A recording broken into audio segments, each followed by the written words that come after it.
Today's topic is, are we permitted to lie for Shalom Bayit? You mind opening the window? Right there, thank you.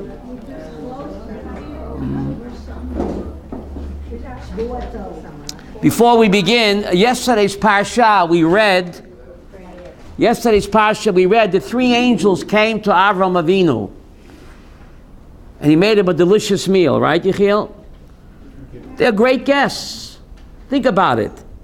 They gave a short after-dinner speech, and they said they won't come back until next year. They gave a short speech, pregnant with meaning, and they made the hostess laugh. They made Sarah laugh. We all should have some wonderful guests, right? Right? May we lie for Shalom Bayit.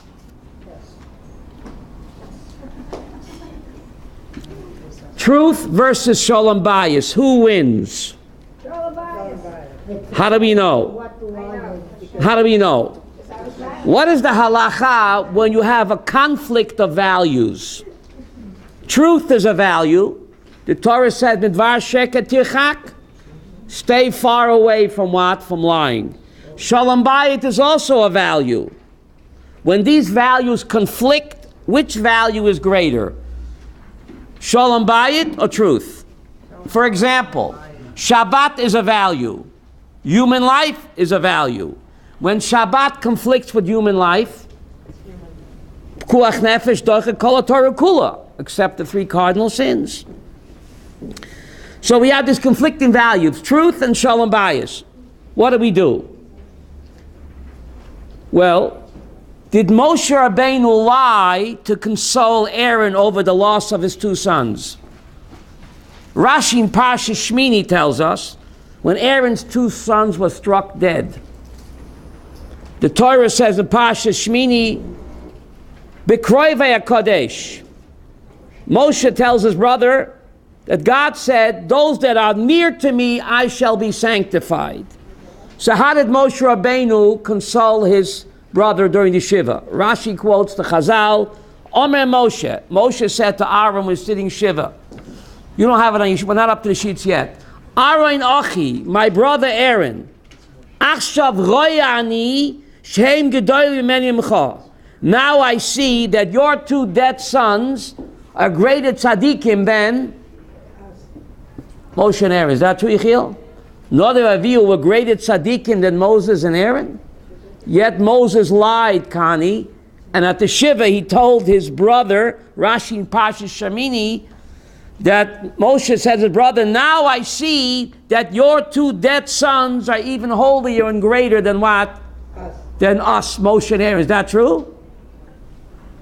So you see, when it comes to Shalom Bayit, Elisheva, not just Shalom Bayit, but we'll see Shalom, you're supposed to what? Lie at a Shiva call, Lo Yaleinu. There's a pasuk in Micha, chapter 7, Titen Emet LeYaakov. Yaakov was the semel of Emet. Micha, chapter 7, the Chama says that Yaakov Avinu is the symbol of truth. You understand this? I don't. Yaakov was involved in pretty shady dealings. Let's get real, Yechiel, with Esav and Lavan. So how could Micha 7 say that Yaakov is a symbol of truth? Shelley, doesn't... So Rav Tzaddik HaKohen asked this question. He says, yes. Reality is the ultimate emet. To see the evil in the world as it really is, to see through all of the shenanigans, the hypocrisy of Obama and Hillary, and the Iran deal, and the PLO, to see evil as it is, not wishful thinking of the delusional loony left like J Street. The loony left says that no one is really evil. There's no such thing, Ray. They say they have grievances. J Street says that the PLO terrorists have grievances. Grievances. Right? They have a narrative. They're a narrative, grievances. But Yaakov Avinu, what is truth, Elisheva? To see Esav and Lavan for who they really are. con artists or out to destroy us, not to make excuses for them. Haba lahargacha, hashkem lahargo. Yitzchak was blind to Esav, right, Leah? Literally blind to Esav. Chazal say that's why Yitzchak became blind, because he was blind to Esav. Blind to reality. Yaakov saw through the evil of Esav and the evil of Lavan, even though they spoke highfalutin words. Yiddish Ruvain. What's emet? To identify the enemy as the enemy, no matter what it takes to protect yourself.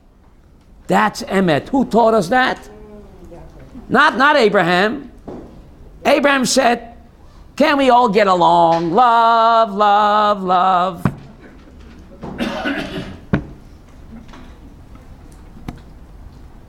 Yaakov was the emes person.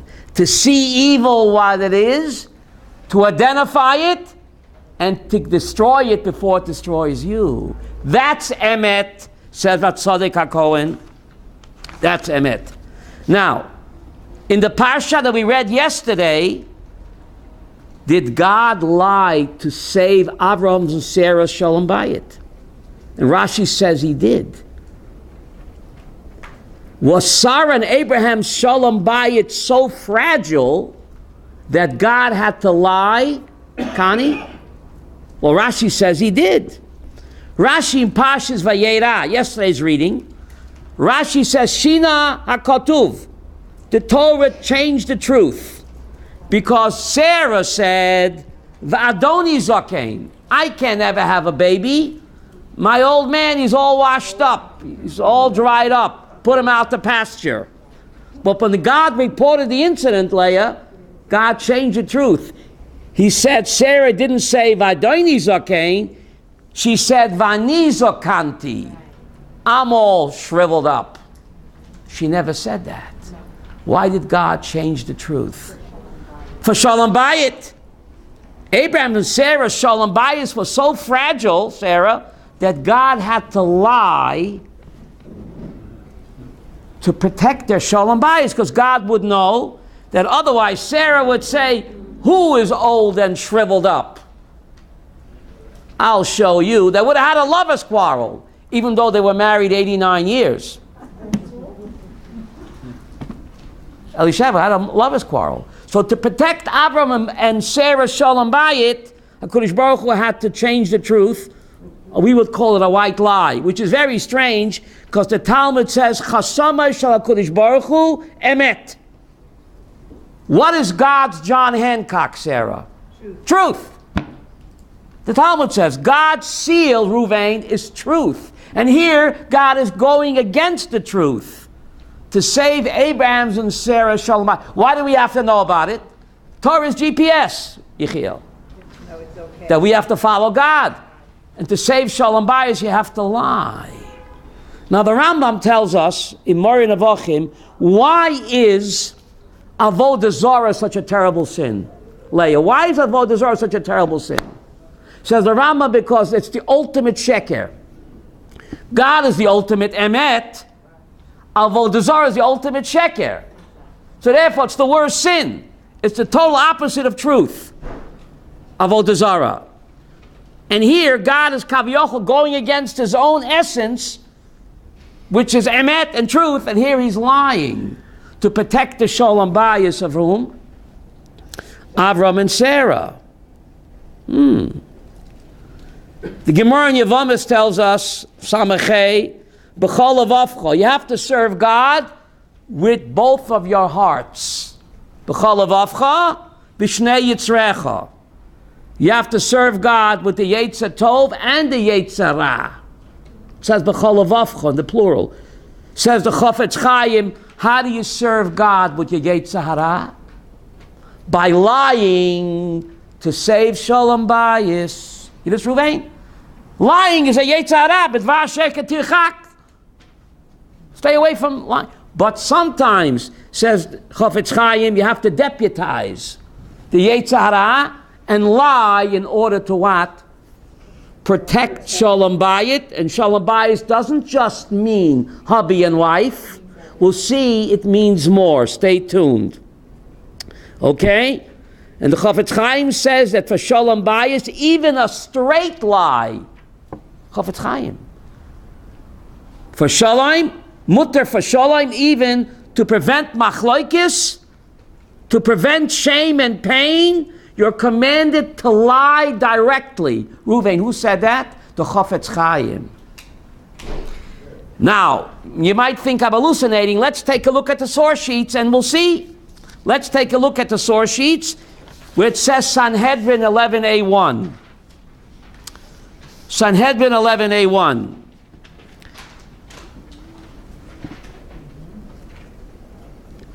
You have that side, Sanhedrin 11a1? Or you don't? Ma'aser ber Gamliel. A story happened, Rabbi Gamliel. Rabbi Gamliel, which he said, awaken 7 judges for me early in the morning and have them come up to my office in the attic. For what purpose? Look at note number 3. By Gamliel's time, a court convening to proclaim a leap year met in a certain chamber in the attic. In those days, they didn't have any calendars. The Sanhedrin had to proclaim a leap year, right? So he invited how many judges, Yechiel? 7. The next morning, someone crashed the party. There were 8 judges in the attic. One rabbi came uninvited. Free breakfast afterwards. There was a bagels and lox brunch, Yechiel. So one rabbi figured that he'll come, right? You mind opening a little more, Avram? All the way. Thank you. Omar, he said, Misha Allah, the rabbi that came up here without an invitation, please leave. This is a private party to calculate the leap year. Omar Shmuel HaKotan, the Omar, Shmuel HaKotan got up and he lied. Chani, what did he say? You have it? Anihu shaliti b'loi b'shus. I am the one that crashed the party. But it's not true. He was invited. I didn't come up to intercalculate the month. I came up to study. So I came to observe the proceedings. Rabbi Gamliel said to him, I know you're lying. Shev b'ni, shev. What does that mean? Sit down. It would be fitting for each and every leap year to be extended by you alone. We don't need the other rabbis. You're such a great rabbi. You alone can do the leap year. But the rabbi said, we intercalculate a month into the year only with what? With 7 judges. Right? But you're capable of what? Doing the leap year on your own to figure it out. You're such a great rabbi. So why did he lie? Yehuda, why did he lie? Why? To spare the embarrassment of the real rabbi that crashed the party. Imagine he would get up and leave. So he lied and said, I'm the one that's not invited. Rabbi Gamliel said, no, come on. I remember sending you an invitation. Okay? Below Shmuel HaKoton, it's not just Shmuel HaKoton. El Inish Achrina, it was another rabbi who crashed the party. Umachmas Kisufa Hodov. On top of the page, it was only because of what? Of the embarrassment of the undesignated fellow who would have suffered had Shmuel HaKoton made his admission. So he lied in order to protect another rabbi from being shamed. Did he do the right thing, Connie? He did. It says, Bidvar Sheket Tirchak. The Torah says, keep far away from lying. But when you have Shalom and Sheker conflicting, it looks like Shalom wins. The Gemara cites another story. We're not finished yet. The Gemara cites another story. You have that on the right side, Yechiel. Someone took the blame for something he never did to save his friend from what? Embarrassment. The story which occurred with Rabbi. Rabbi was teaching his students. The Hariach Reach Shum. One of the students, Nechama, forgot to brush his teeth that morning. He forgot to use Listerine. And he began asking questions, and he ate garlic for breakfast. Very healthy. And he smelled up the whole room with garlic. And he asked a lot of questions. He had garlic bread for breakfast. Omar, Rebbe said, Mi sha'achal shum yetze. Rabbi said, whoever ate the garlic bread for breakfast and didn't brush his teeth, please get up and leave. I can't take it. Omad Rabbi Chia v'yatza. Rabbi Chia, who didn't eat the garlic, he did brush his teeth, he didn't have garlic, he got up and left. Omdu kulan v'yatzu. When he got up, all the other students got up and left. So Rebbe was left with what? An empty classroom. The following morning, Rab Shimon, the son of Rebbe, met Rab Chia, and he said to him, Atahu she'etzarta l'Abba? Were you the one that irritated my father with your bad breath? Why didn't you use Listerine this morning? Amalai, Rabbi Chia said to him, Lo tehei kazais b'Yisrael. Heaven forbid, I will never eat garlic bread and not brush my teeth before coming to the yeshiva. There should be nothing like that among the Jewish people. I left only to save the guilty party from what? From embarrassment. Look at note number 9, Sarah. Rabbi Chia realized that if he left, you see that, note number 9, the other students would follow, right? The true culprit's identity would thus remain what? Secret, and he would save from embarrassment. So he did the right thing by saying that he's the one, even though he wasn't. The Gemara cites several precedents for Rabbi Chia's behavior. Where did Rabbi Chia learn that you're allowed to take the blame for something you didn't do to protect someone from shame? Rabbi Meir. He learned from the great Rabbi Meir. Yiddish? Maisa Rabbi Meir, the Tanya, Maisa Isha Achad. Yiddish, Rabbi Yaakov. It was a story involving a woman. Shebota lebeis medish al Rabbi Meir. A woman in the middle of Rabbi Meir's shir, she came bursting in, and she said, Amreloi, Rebbe, Echot mikem kachani bebia. One of your students in this yeshiva married me through the sexual act. You hear this? Now, look at note number 12. You see that? Note number 12, right? The second paragraph in note number 12, you can have it. Under Bible law, the bond of marriage is established in 2 stages, Kiddushin and Nisuyin. The former stage, Kiddushin, Erison. During this stage, the couple is legally married. The wife may not have relations with anybody else. The next paragraph, there are 3 ways for a man to affect Kiddushin, one of which is doing the sex act. A man has relations with a woman, l'shem Kiddushin, telling her that he's having relations with her, l'shem Kiddushin. She's called what? Legally married. Now, although this form of Kiddushin is mentioned in the Torah, a man who marries a woman in this manner is considered to have acted licentiously. So even though the Torah allows to marry a woman with bia, the rabbis say, no, don't be cheap, give her a ring instead. So this lady said, one of your students was mekadesh mi bebia, and now he has to make nisuin. Please have the person complete the marriage, or what, or give me a get. Omad Rab Meir v'kosav lo get. So Rab Meir, the Rebbe, got up and he what? And he married him. No, he gave her a get. V'nasan lo. Amdu kulam v'nasan lo get. You hear this? But how could he give her a get if he wasn't really... You're right, Masha. He lied. But he gave a get, which doesn't mean nothing because only the husband can. But then all the 209 students all gave her a get. So the real culprit did give her a get, but his identity was what? Hidden. So Rabbi Meir and the other students lied. They said that they did this act with her, even though they didn't, in order to what? To save the person from embarrassment. Maybe it was wishful thinking. Good point. Huh? Okay, we're finished with the sheets now. Please put them down and please listen to what I have to tell you, okay? Now, the Gemara in Ksubis tells us, a man marries a woman and the woman looks like the Wicked Witch of the West. And he asked his best friend, Nu, what do you think of my Kala? Isn't she pretty? And she looks like the Wicked Witch of the West. Remember Wizard of Oz? Beis Shammai says, Kala kamoy shehi. What does that mean, Yechiel? Tell it like it is. Sorry, my best friend. She looks like the Wicked Witch of the West. Truth comes along by Hillel. And we paskin Leah like whom? Hillel. Not like Beis Shammai. Beis Hillel said, what? Kala no v'chasoda.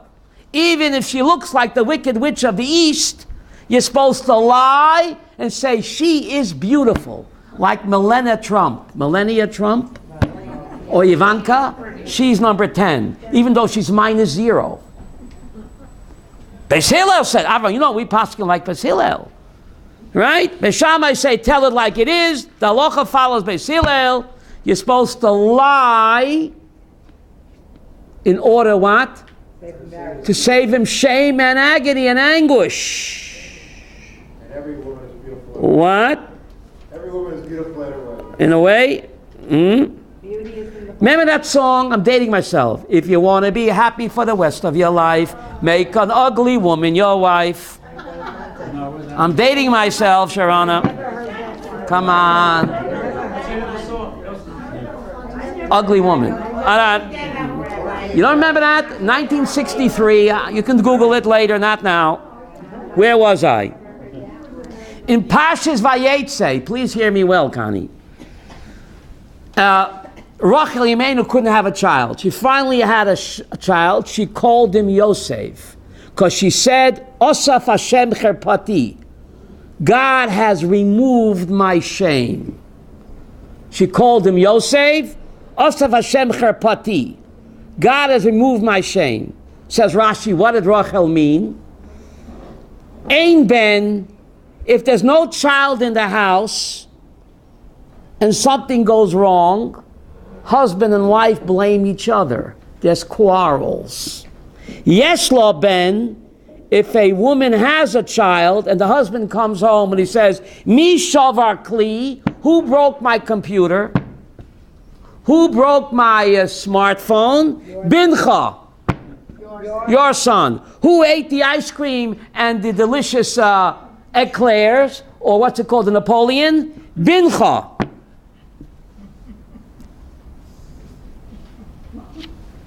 Even though the wife ate the eclairs, and even though the wife broke the computer, David, but for Shalom Bayit, she blames her son. Your son broke the computer. Your son ate up all the chocolate fudge ice cream, even though the wife did it. So that's why Rachel wanted a son. Lingi, that's what Rashi says. Connie, don't shake your head. That's what Rashi says. God has removed my shame. Before I had a child, something went wrong in the house. Yaakov blamed me. Now I have a little who broke the computer? Your little Yasala. Yossi.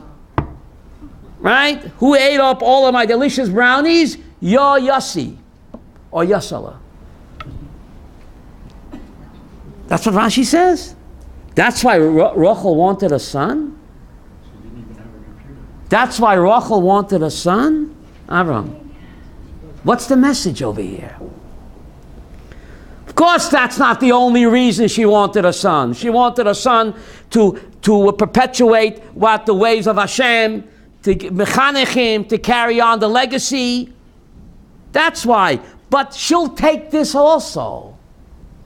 You don't thank God just for the big ticket items. Even a small benefit. Now Yaakov and I will not quarrel. That's also a reason to have a child. Of course, it's not the main reason, but it's a benefit that I'll take it. So here you have an occasion that husband and wife can blame the children in order to protect their what? Sonia, it's amazing. Shalom Bayit, right? Torah doesn't tell me any stories. The Torah only is GPS, God's personal system. Right? So we see that what? That even if it's a lie, to protect someone from being hurt and ashamed, you're supposed to lie. And we said before, Moshe lied when he went to console Aaron for a shiva call by saying that Nadav and Avihu were even greater than Moshe and Aaron, which was a lie. They were sinners. Nadav and Avihu, they got struck then. They brought Eish Zarah. What does Eish Zarah mean? Strange fire. And yet Moses lied and said, hey bro, your dead kids are even greater than me and you. Moses lied. Fasten your seatbelts. Rabbi Sprecher, Yes. one of the names of HaKadosh Baruch Hu is Shalom, so that's one of the reasons possibly why Shalom triumphs over Emet. Doctor, don't steal my thunder. The doctor is ahead of me. Chaim Elio is ahead of me, okay? Hope you didn't hear that. Okay. Yabia Omer, Yeridea chapter 32. Rabbi Yosef Zechat Salig Avracha was asked a kasha, David. The case of a woman who's now super Haredi, but when she was a teenager, Elisheva, she used to be Runaround Sue. Remember Runaround Sue? Runaround Sue. Now she's a real Balas Tshuva, Haredi, married a real Haredi boy. She had a baby boy. Cute little baby boy. The husband wants to make what? Pidyon haben. She said, Rabbi, when I was Runaround Sue, I had a child. And I gave him up for adoption. This is not my first baby. If I tell my husband the truth, he might divorce me. On the other hand, if I lie, Masha, and I allow him to go through with the charade, he makes two blessings in vain. The father makes a bracha pidyon haben and shechianu. Taking God's name in vain, the Rambam says, making a bracha of Atola, Rabbi Yaakov, taking God's name, making a bracha of Atola is taking God's name in vain. So a person makes a blessing when he doesn't have to, he transgresses one of the 10 commandments, which is what? Lo yisisa Hashem lakecha lashav. So this poor woman was torn. She was pregnant before marriage. Husband didn't know. He thinks it's their first baby boy. He wants to make a pidyon haben. Can she allow him to do this? There's two bracha levatolis to save her marriage and save her shame. What is she? What? She could say she's a bad Well, isn't it? She's a bat Cohen. No, she's not a bat Cohen. It takes first time. No, it depends on the mother. Don't mix me up. The mama, the mama. The mama, the mama. Depends on the mother. He thinks it's her firstborn. Pidyon haben. She knows it's not her firstborn. She had a kid when she was a wild and crazy teenager. The opening of the womb. Right. So she doesn't know what to do. Tell the truth, he might divorce her. Don't. She'll be causing her husband to do two bracha levatolis. Al pidyon haben and also what? Shechianu. But it doesn't count if he doesn't know. He's making two blessings in vain. He's taking God's name in vain. She said, I'm over lifnei iver lo titen michshol. Putting a stumbling block in front of the blind. What says, oh, David, don't steal my thunder. Says Rabbeinu Ovadia Yosef Zechat Salig Avracha, Yabia Omer, chapter 32. He says, Kovet habriot adif. Kovet habriot adif. To protect her dignity and her marriage is more important than taking God's name in vain. Rabbi Chia, you understand this? I don't. But this is what the rabbi said. Don't tell him the truth. Go through with the charade. You hear this, David? Otherwise, your marriage and your dignity will be destroyed. What about the kid? 1 minute. How Rabbi Yosef know that he's right? He says, Shalom Bayit adif, we find by the Sota. Husband accuses his wife of infidelity. They're supposed to erase God's name into the potion and she drinks. And then their Shalom Bayit is preserved. So Rabbi Yosef says erasing God's name is a greater sin than what? Taking his name in vain. If you erase God's name by the Sota to preserve Shalom Bayit, you can certainly what? Say his name in vain to preserve Shalom Bayit. And therefore he said, what, David? Don't say anything. Swallow it, go on with the pidyon aben, and invite me. Mavadya Yosef, Ezet Tzaddik. You've got to have broad shoulders for that. You have to have breite plates for that. Yes? What? You said that the wife went to Rabbi Yosef and asked him. Right. What if the couple had known before they got married that she had had a child? And her Then there's no. Then the husband knows there's no pidyon aben. But she never told him that she was run around I Sue. understand that, but then there's still the community saying what happened here. Why is there no? How far does it go? She moved to a new community with nobody knew her. She gave up the kid for adoption years ago. She moved to Eretz Yisrael from Las Vegas. She used to be a go-go dancer in Las Vegas. Now she's a balas tshuva. Now she's a what? She's asking what all the people that know them will wonder why aren't they having a pidyon aben? Then what does it say? Then what did he say? They shouldn't say anything. That would be Maybe she had a miscarriage. Maybe she had a miscarriage. her husband would And it go would be and embarrassing for her. They wouldn't. So Rav Yosef proves that he's right. He says by Yesota you're supposed to erase God's name to preserve Shalom Bayit, which is a worse sin, Yechiel, than saying his name in vain. So therefore allow him to make two blessings in vain to preserve your dignity and your marriage. Look how the rabbis are so loving. The Mishnah says in Masechta Avot, Aaron HaKohen Oyev Shalom B'Roidev Shalom. Aaron loved peace and pursued peace. Aaron would lie. When two friends were quarreling, when husband and wife were quarreling, what did Aaron do? He made up stories. Oh, she feels so bad, he feels so bad, even though I don't feel bad. He lied in order to what? To make Shalom Bayit. Isn't that incredible?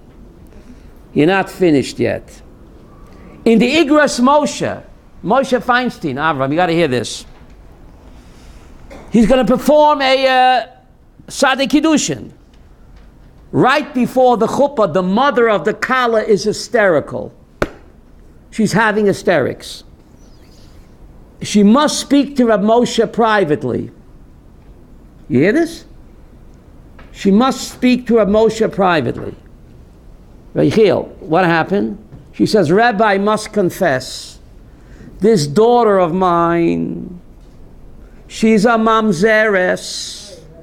My husband, a frum woman, went away on a business trip, and there was this traveling salesman. You know, traveling salesman?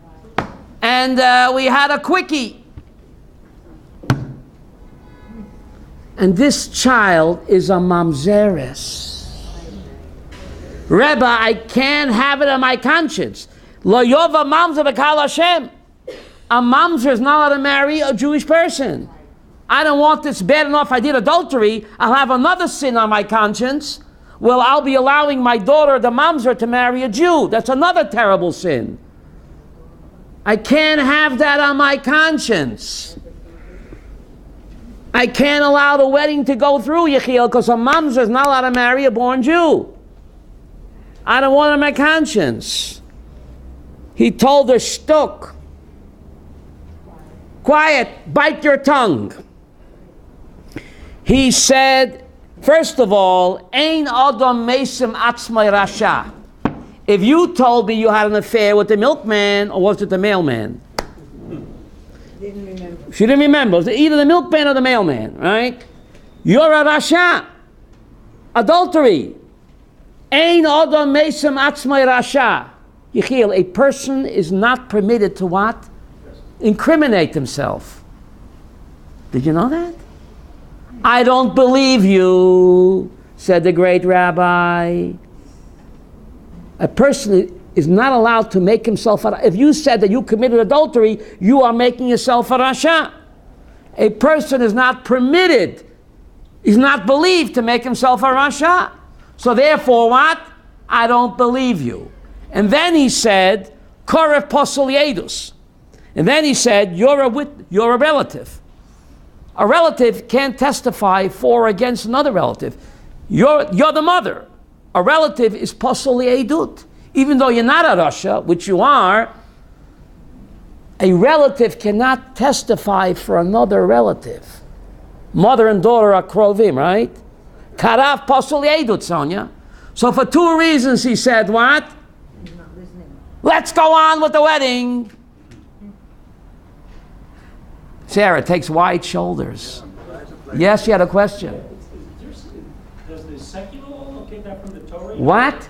Does secular law take that from the Torah? The pleading the Fifth Amendment. I think they got that from the Torah. Ein adam meisem atzmai rasha. A person is not permitted to incriminate himself. Unlike you have the Catholic Inquisition where they tortured someone to what? Against himself. In Judaism it carries no water. You cannot incriminate yourself. We don't believe you. A guy walks into Bezdin and he says, listen, I just killed somebody. So what does Bezdin say? Go take a long walk off a short pier. Or is it the other way around? Take a short walk off a long pier. Get lost, you bother me. But he swears that he killed somebody. Get out of here, you bother me. Yes, Avram? Also, I think it's the same thing in secular law. They won't accept the testimony like a husband can't testify against it. Got it from the Torah? Korav posel li'edut. One witness, one relative cannot testify another. Therefore, by the Eidei Kiddushin, at a ceremony, at a wedding, the rabbi asked the witnesses who signed on the ketubah, are you related to the chas and kala? Because if you are, you can't what? Can't be a witness. It happened a story more than once. What, Connie? Where they found out afterwards that the people that signed the ketubah were related to chas and kala. The whole wedding is bottle. How do you say that in English? They had to come back. Null and void. Yiddish Elishev had to call the photographer again and the caterer. Play it again, Sam. Because if the witnesses are related to chas and kala, nothing took place. So you have to be very sure that the witnesses who signed the ketubah are not relatives. So Rabbi Moshe said to her, you're related to the kala, you're the mother. Even though you're not a rasha, you're posel li'edut. We can't believe your testimony because you're what? You're the mother. So he said, let's go on with the wedding. I shall be marrying a mamzer. I don't believe that you committed adultery. You're lying to me. You're hallucinating. It takes wide shoulders, Ruvain. Taking God's name in vain. Making a person sin with marrying a mamzer. But the Mishnah says, Da mala mala mimcha. The Mishnah in Avos says, Yechiel, know who's above you. Reb Chaim Volozhin said that's not the way to punctuate the Mishnah. Da mala mala, comma. If you want to know how God rules upstairs, is this lady a mamzer or not? What does God say? Mimcha. Bezdin Shalmata, Rav Moshe Feinstein, and Vadia Yosef, they decide the way God will rule upstairs. Isn't that incredible, John? The awesome power of the Jewish people. God waits for us, and He goes along with what we decide down here. Da mala mala, comma, mimcha. Loi b'shamayim. The Torah in Devarim 28 says the Torah is no longer in heaven. Once God gave us the Torah, who decides halacha? We do. Remember the famous story at the Bava Metzia on page 58? Rabbi Eliezer and the Chachamim, they argued whether this oven is tamei or tahor, right? And Rabbi Eliezer said, if I'm right, let God testify that I'm right. And God said, what are you arguing with him? The halacha follows him. The rabbis got up and said, excuse me, God, don't mix in. Bava Metzia, page 58, the rabbis outvoted God. Isn't that incredible? So was God upset? So the Gemara says, well, Novi testified when the rabbi said that, God smiled and he said, Nitzchuni Bonai, like a proud papa, my children have defeated me. What does that mean? He's proud that they didn't buckle. The Torah says, Loi b'shamayim hi. The Torah is no longer in heaven. The Torah says, Achrei rabim lahatot. Majority rules. The majority of the rabbis ruled against Rabbi Eliezer. When God said that halacha follows Rabbi Eliezer, he's not going to contradict himself. The Torah says that God doesn't decide anymore, we do. And the Torah says, Avram Achrei rabim lahatot. Majority rules. So Maharsha explains God was testing the rabbis, Elisheva. Would they buckle under pressure? Or would they stand up for what's right? God, I know you're testing me. You don't decide halacha anymore. Once you gave me the Torah, we decide halacha. So God was proud, like a proud papa, that we stood up for our principles, which God stated in the Torah, Achar Rabim Lahatot, majority rules. Even though the great Rabbi Eliezer, even though he was right, it doesn't matter he was right. The Torah says in Parshas Mishpatim, majority rules. And God doesn't decide anymore. So God was testing them. Will they buckle under pressure? Or will they stand up for what's right?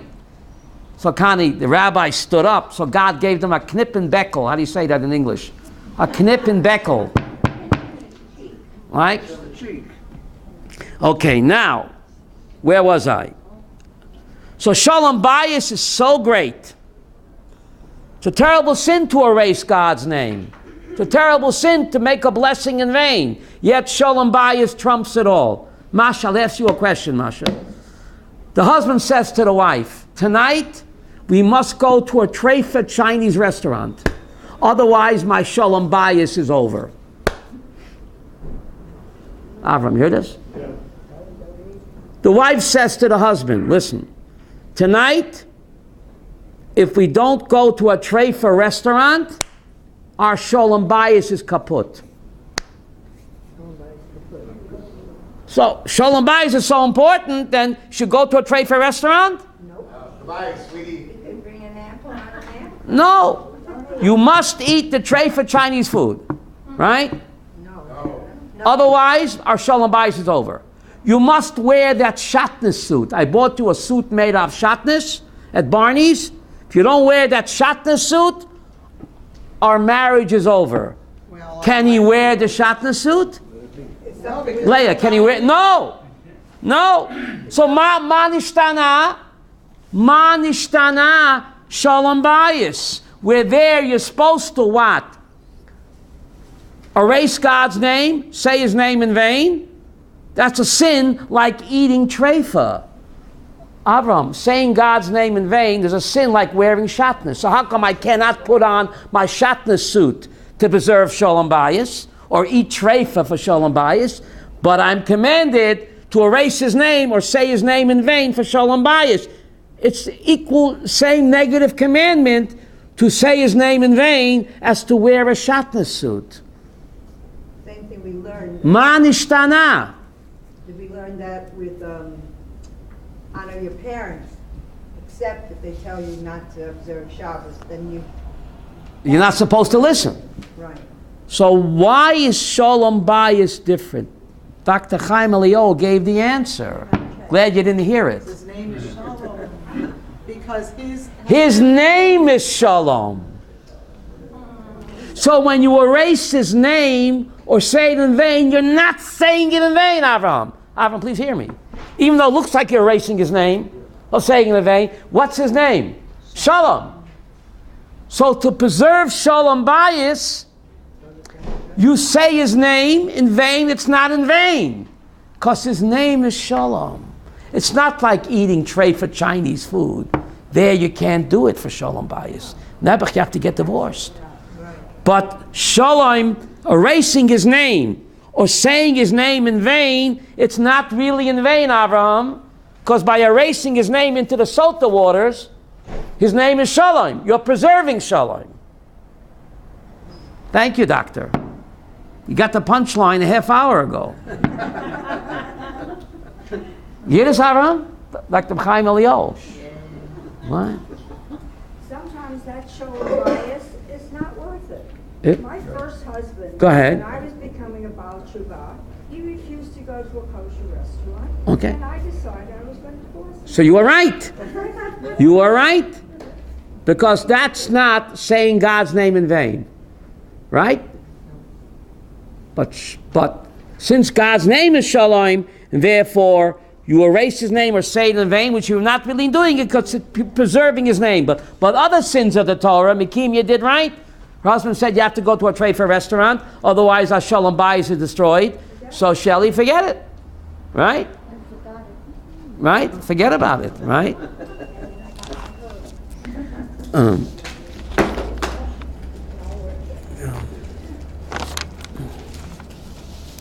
Yesterday's parsha,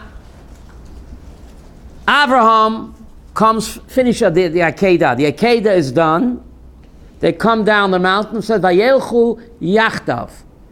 On the way back, Abraham comes back from the Akedah and Yitzchak, and the two attendants waiting at the foot of the mountain, the two servants, and he says he went Yachdav with them together back to Beersheba.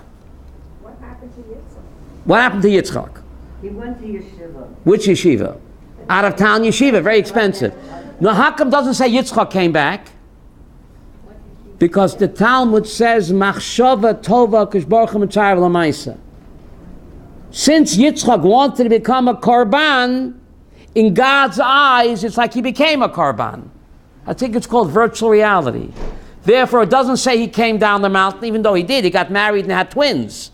But since in God's eyes he wanted to become a Karban, so therefore, in God's eyes, he became a Karban. Machshava Tova Kishbarcha Mitzayv Lamasa. So therefore, it doesn't say that Yitzchak came down the mountain, because God made believe that he didn't. But he did come down the mountain. He got married and had twins, right? It says they returned Yachtov together with what? The servants back to Beersheba. Why is that important?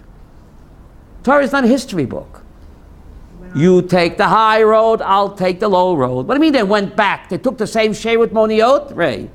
They took the same Shevet Moniot back to what? Beersheba. Why is that important? Start life again. Continue. Avram and Yitzchak had reached the pinnacle that a human being can reach, such closeness to HaKadosh Baruch Hu. The Akedah, they were bigger than Malachim. They're coming down the mountain. Spiritual giants. Who's waiting for them? Abu Mamzer and the donkey. Right? Yishmael and Eliezer. So they might say, step aside. Do you know where I have been? You're a mental midget compared to me. I can't talk to you. Vayelchu Yachdav. Even after reaching the heights of spirituality, after the Akedah, they felt no superior. They felt they weren't any superior to what? To the servants. That's the greatness of Avram Yitzchak. Despite being spiritual giants, Vayelchu Yachdav, they didn't feel any superiority. They didn't feel they're any better than the servants, even though they were on a different planet spiritually. But they didn't act with any airs about them. You know, some people become great, they can't put their hat on in the morning. It's called a fat head. Or they don't answer your phone calls anymore. They don't say hello to you anymore. But the true greatness of a person, despite his spiritual superiority, he associates and speaks to people as he was no better. They were no better. Same Madrega. Story to Chafetz Chaim, the great Chafetz Chaim. Every moment of his was so precious. His Talmidim were shocked. He would have idle chatter with the shoemaker, idle chatter with the tailor, guys who can barely read Hebrew. And the Chafetz Chaim would go out of his way to talk to them. The Talmidim said, Rabbi, I don't understand. You're living on a different planet spiritually. What can you have in common with an ignorant shoemaker or a tailor? He says, we all have the same Yiddish neshama. Doesn't matter how much Torah we have. We all have a Tzelem Elokim. I'm no better than him. We all have a godly soul. And who knows if his tafkid in life, being a shoemaker, maybe it's more superior than me. God gave me the talents to be a big Talmud Chacham. God didn't give him that talent. Maybe he's more successful, Sarah, in his tikkun than I am. The great tzaddik, the great rabbis never felt that they're any more superior than the ignorant masses. That's what made them great. Yes? I called Rabbi Moshe quite a few times on the telephone. Go ahead. He would always read me and answer me. He came himself to tell, right? Always, only Rabbi Moshe. Let me tell you a story. Rabbi Moshe finds it. Zechat Salig Avracha. I heard the story from Rabbi Reisman when he was still a bocher. Oh, Rabbi Reisman was still a bocher. He was still before he became famous. Okay. He's a teenager. He went to Rabbi Moshe Feinstein's house. Avram, got to hear this. To ask a shaila. He would take shailas from any teenager. So Rabbi Moshe served him hot tea. You hear this? Hot tea. He gave himself hot tea, and he gave this teenager hot tea. The great Rabbi Moshe Feinstein didn't ask the Rebbitzin. He served them hot tea. You hear? So they both drank the hot tea. So after they drank the hot tea, Rav Reiser makes a bar nefashos. Rav Moshe didn't make a bar nefashos. So the Godla Hador said to the teenager, you know why I didn't make a bar nefashos? You're probably wondering. Because if you don't drink the revius within between 3 and 5 minutes, then it's not mitztarev to yashir, and it's a bracha lavatala, not to make a bar nefashos. If you drink a very hot drink, and it takes you between 3 and 5 minutes to finish a revius, you're sipping it, you're not supposed to make a bar nefashos, a bracha lavatala. Rabbi Reisman drank the hot tea right away. So Rav Moshe, the Gadol Hador, has to explain his conduct to a teenager. You hear this tzaddik? You're going to judge me, you whippersnapper. The Gadol Hador explained his conduct to a teenager. Why he didn't make an after bracha. He had to explain to him, look how he would, you shouldn't wonder. He's my equal. Is he my equal? But that's how the great rabbis treated the people. He used to go to davening with the kids in Camp Yeshiva. In Camp Yeshiva. Right, and that was not one of the fancy camps. That's right. That's right. This is the this is the true greatness. Vayelchu yachdav. I'm no better than they are, even though I live in a different spiritual planet. Not to have any airs about you. That's the true sign of a gadol. Humility, despite Ish Moshe Anav Ma'od, despite his greatness, to remain humble. Because after all, we all have the same godly soul. Right, Avraham? Any other questions, comments? Thank you very much.